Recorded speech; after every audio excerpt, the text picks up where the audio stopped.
La question suivante concerne la rue Lamarck. Elle est posée par Pierre-Yves Bournazel. Merci, Monsieur le maire. Un permis de construire a donc été délivré en date du 27 septembre 2018 par la mairie de Paris concernant un projet immobilier au 44 rue Lamarck en lieu et place d'un immeuble de bureaux. Ce projet, intitulé initialement Auberge de jeunesse, semble revêtir aujourd'hui une autre destination. En dépit de l'annonce initiale des porteurs du projet, ceci ne semble pas en lien avec la Fédération des auberges de jeunesse. Si notre ville doit rechercher un équilibre entre la création de projets immobiliers et la prévention de nuisances qui pourraient dégrader la qualité de vie et la tranquillité des riverains, il n'en reste pas moins vrai qu'il faut, dans l'intérêt général, informer les habitants des conséquences d'un projet nouveau dans un quartier. Alors, il y a eu une réunion, je crois, lundi dernier en mairie du 18e, en présence du promoteur du projet, de l'architecte, de M. Nerneuf et du collectif des riverains, ce qui est très bien. Cette réunion avait pour but, je crois, de présenter le projet aux habitants. Les informations qui m'ont été données, M. Nerneuf pourra peut-être me les confirmer, qu'il y aura bien une terrasse végétalisée ouverte sur le toit avec un service de restauration rapide. Il est prévu 46 chambres et une capacité d'accueil de 350 personnes. Et il y aura par ailleurs, en rez-de-chaussée, un café ouvert au public. Les promoteurs du projet se sont voulus, semble-t-il, rassurants, en insistant sur le fait que le lieu sera principalement à destination de familles et que l'immeuble sera insonorisé.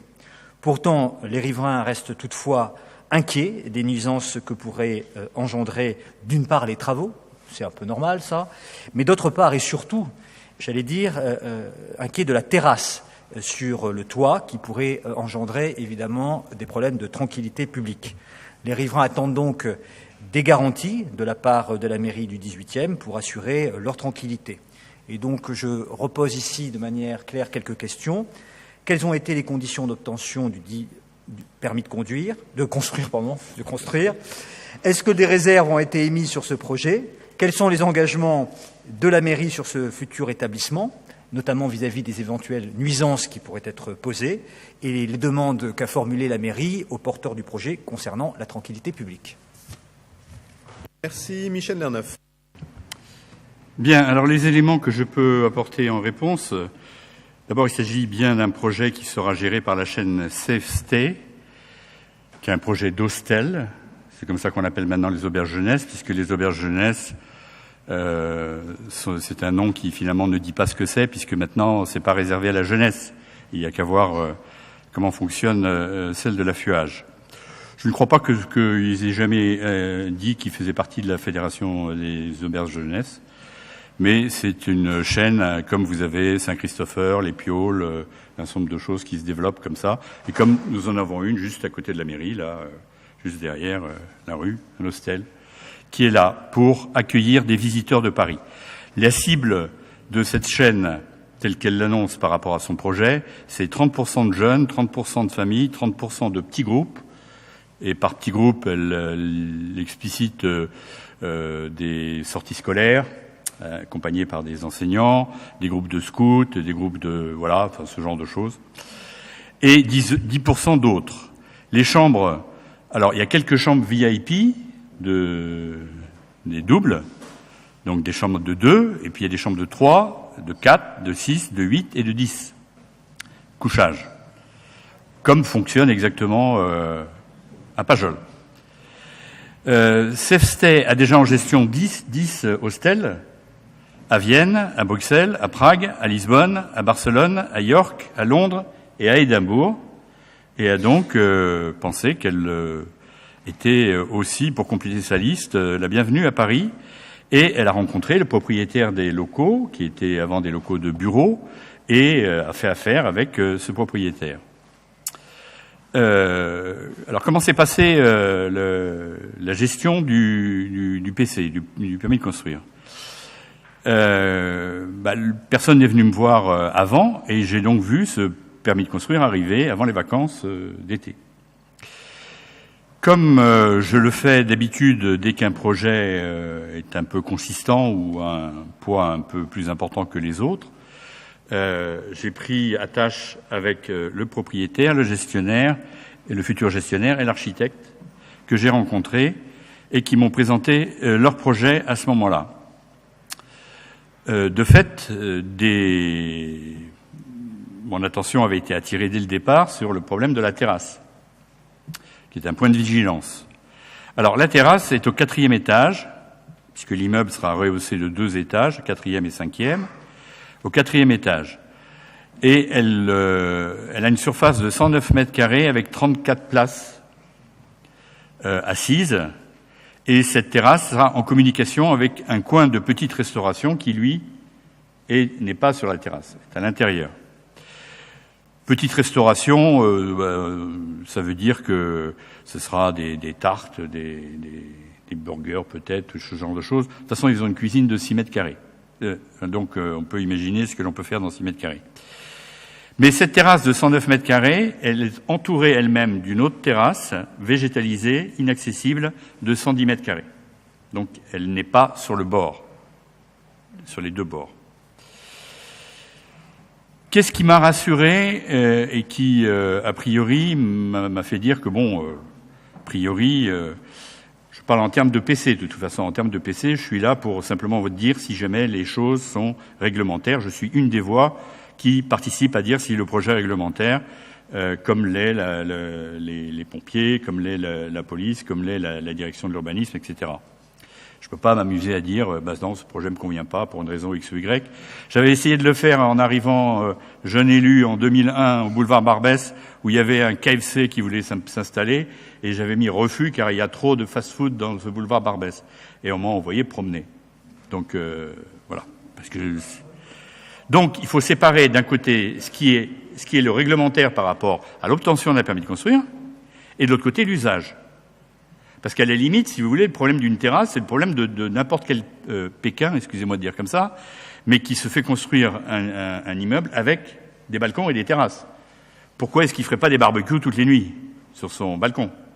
Dans ce cas-là, c'est pas le permis de construire qui peut résoudre le problème, c'est les différentes choses que l'on a pour combattre les nuisances. Mais ce qui m'a, convaincu qu'a priori, dans cet immeuble, on ne vient pas pour boire, on ne vient pas pour faire des fêtes, mais on vient pour dormir, pour aller visiter ensuite Paris. C'est que vous avez une des chambres VIP qui donne sa fenêtre sur la terrasse. Donc, si jamais le gestionnaire de cette auberge de jeunesse ou cet hostel commence déjà lui-même à se jeter, se poser des problèmes lui-même par rapport à ses résidents, c'est déjà un problème. Mais non seulement il y a une chambre VIP de 2 places qui donne sur la terrasse, vous avez aussi, qui donne sur la terrasse, un patio qui part du sous-sol et qui monte jusqu'en haut. Et sur ce patio, donc en communication directe avec la terrasse, vous avez 53 personnes en liaison directe dans les différentes chambres. Donc, ça veut donc dire qu'a priori, ça ne devrait pas être un problème important et que, de fait, CFST a bien compris qu'il avait non seulement intérêt à permettre à ses résidents de dormir et d'être bien avec le voisinage. De toute façon, pour ma part, il n'y avait pas d'opposition possible au PC, pas d'argument qui pouvait jouer contre le PC. Alors, cette rencontre a eu lieu entre le collectif, comme vous l'avez dit, et tout le staff, l'ensemble, propriétaires, gestionnaires, architectes, et eux-mêmes, ils ont proposé donc des rendez-vous périodiques d'ici à ce que le chantier avance, et ce qui permettrait comme ça de pouvoir être en communication. Depuis, je suis réintervenu auprès du gestionnaire, et j'ai obtenu de leur part l'engagement de faire que la terrasse ne soit plus utilisée à partir de 22 heures en semaine et 24 heures le week-end. Enfin, tout au moins, moi je lui demandais 22 heures tout le temps, mais lui m'a dit 24 heures le week-end. Bon, tout au moins on en est là.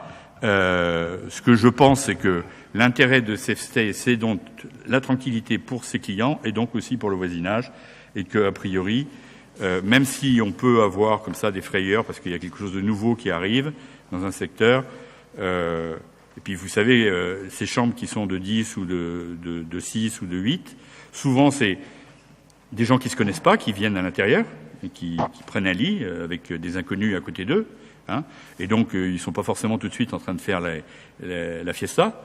Et puis vous avez les autres chambres qui sont parfois prises par des collectivités, c'est-à-dire par des petits groupes, comme j'ai dit. Et là aussi, on voit pas très bien pourquoi ils feraient du bruit alors qu'ils ont des voisins qui, eux, veulent dormir. Voilà. Alors, l'avenir nous dira ce qu'il en est. Toujours est-il que c'est une situation, si jamais une situation est problématique à un moment ou à un autre, c'est pas le traitement n'est pas par le permis de construire, le traitement sera par les différentes mesures que l'on a pour faire respecter la réglementation sur le bruit, sur les nuisances, etc., etc. Alors, je veux dire une dernière chose, c'est que il se trouve que le propriétaire des lieux qui était présent, qui donc avant il y avait des bureaux, et qui nous a dit qu'il faisait régulièrement des barbecues sur la terrasse avant, et que jusqu'à présent ça n'avait pas l'air de poser problème. Alors c'est pas pour dire qu'il faudrait que l'auberge jeunesse fasse des barbecues sur la terrasse, non, c'est pour dire que tout ça, si on peut un peu le nuancer et espérer dans la bonne intelligence qu'auront les uns et les autres, d'un côté le secteur commercial, parce que c'est vrai que c'est une entreprise qui est là pour aussi faire de l'argent, hein, ça, il n'y a pas de problème là-dessus, ils s'en cachent pas, et le voisinage.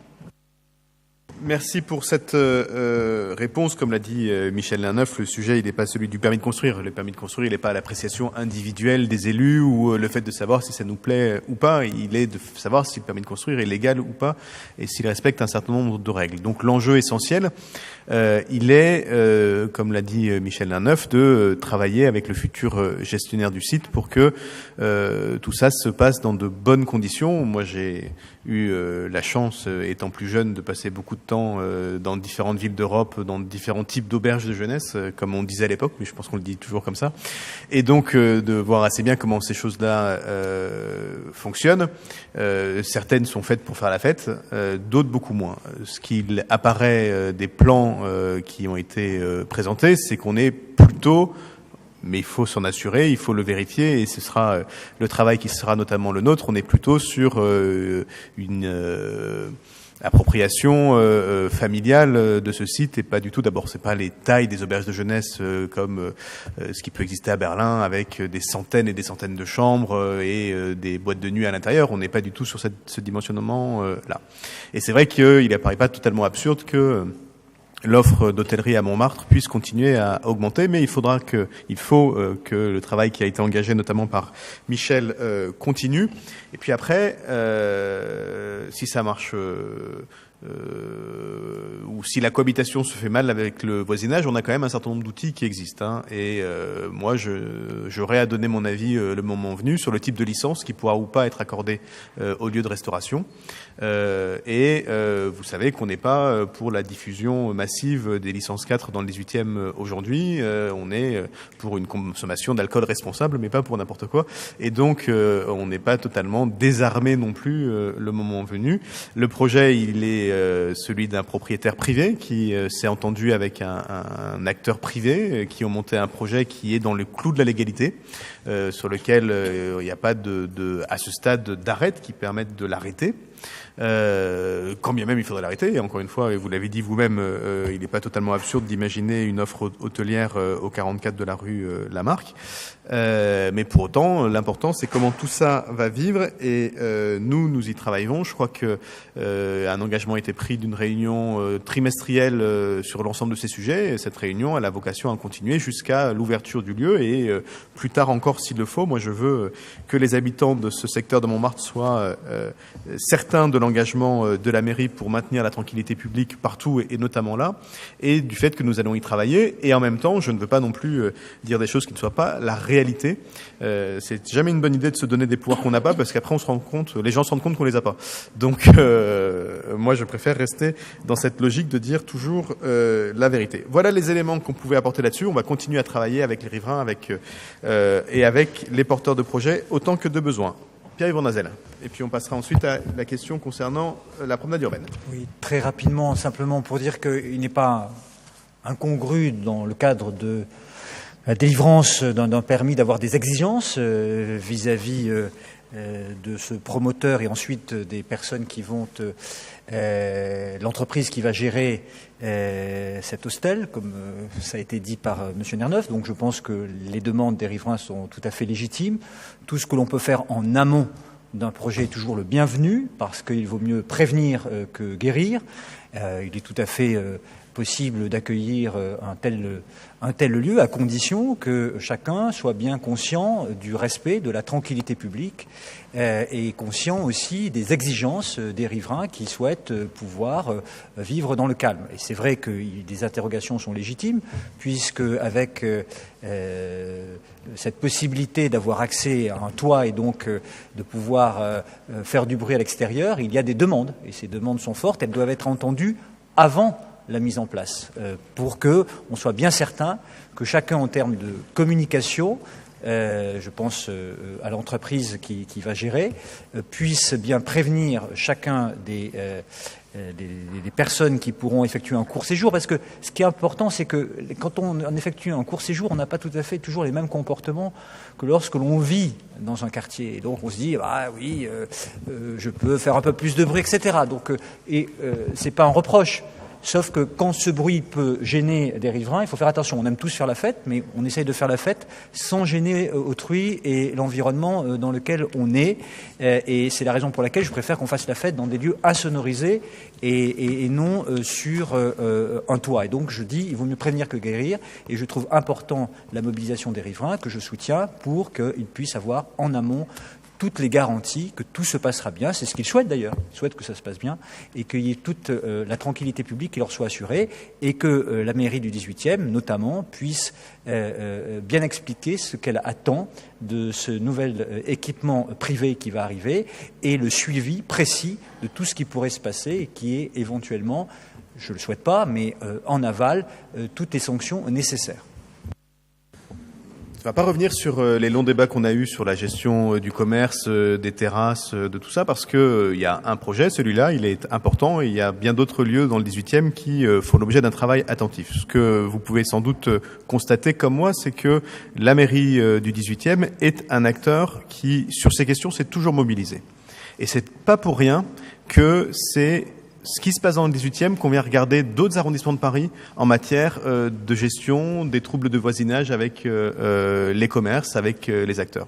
Et donc ce travail que nous faisons partout dans le 18e, nous le faisons évidemment aussi au 44 de la rue Lamarck, avec les riverains qui nous ont sollicités, avec les promoteurs, avec les acteurs de ce projet, comme nous l'avons fait pour l'ensemble des projets que nous menons, parce que nous ne laissons pas les choses se faire toutes seules. Michel Nerneuf a présenté avec beaucoup de détails l'ensemble des démarches qui avaient déjà été engagées, celles qui continueront à être engagées, et je le redis, nous le faisons dans le respect de la loi et des pouvoirs qui nous sont confiés, et sans s'inventer des pouvoirs que nous n'avons pas.